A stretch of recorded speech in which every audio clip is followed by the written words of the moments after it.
ಹೊಳೆನರಸೀಪುರ ಪಟ್ಟಣದಲ್ಲಿ 2018ರಲ್ಲಿ ನಡೆದ ಪುರಸಭಾ ಚುನಾವಣೆಯಲ್ಲಿ ವಿಜೇತರಾದ ಸದಸ್ಯರಿಗೆ 2023ರ ವಿಧಾನಸಭಾ ಚುನಾವಣೆ ನೀತಿ ಸಂಹಿತೆ ಜಾರಿಯಾದ ನಂತರ ಮೊದಲ ಅವಧಿಯ ಕಾಲಮಿತಿ ಪೂರ್ಣಗೊಂಡ ಹಿನ್ನೆಲೆಯಲ್ಲಿ ಕಳೆದ ಒಂದು ವರ್ಷದಿಂದ ನಾಮಕಾವಸ್ಥೆ ಸದಸ್ಯರಂತಿದ್ದರು.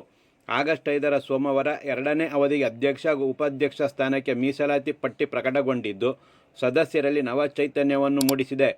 ಪುರಸಭಾ ಅಧ್ಯಕ್ಷ ಸ್ಥಾನ ಸಾಮಾನ್ಯ ವರ್ಗ, ಉಪಾಧ್ಯಕ್ಷ ಸ್ಥಾನ ಹಿಂದುಳಿದ ವರ್ಗ ಮಹಿಳೆಯ ಮೀಸಲಾತಿ ನಿಗದಿಯಾಗಿದ್ದು, ಪುರಸಭಾ ಅಧ್ಯಕ್ಷ ಸ್ಥಾನದ ಆಕಾಂಕ್ಷಿಗಳಲ್ಲಿ ಸಾಕಷ್ಟು ಸದಸ್ಯರು ಇದ್ದಾರೆ. ಜೊತೆಗೆ ಶಾಸಕ ಎಚ್.ಡಿ. ರೇವಣ್ಣ ಅವರ ಆಶೀರ್ವಾದ ಪಡೆದ ಸದಸ್ಯ ಅಧ್ಯಕ್ಷರ ಗದ್ದುಗೆ ಪಡೆಯುವುದು ಖಚಿತ.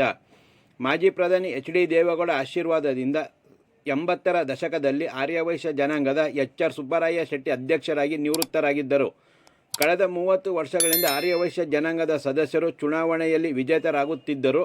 ಶಾಸಕ ಎಚ್.ಡಿ. ರೇವಣ್ಣ ಅವರಿಗೆ ವಿಧೇಯರಾಗಿ ಅವರ ಸಲಹೆ ಸೂಚನೆಗಳನ್ನು ಪಾಲನೆ ಮಾಡುತ್ತಾ ಬಂದಿದ್ದರು. ಅಧ್ಯಕ್ಷ ಸ್ಥಾನಕ್ಕೆ ಒತ್ತಾಯ ಮಾಡಿಲ್ಲವೆಂಬುದು ಸತ್ಯ ಸಂಗತಿಯಾಗಿದೆ.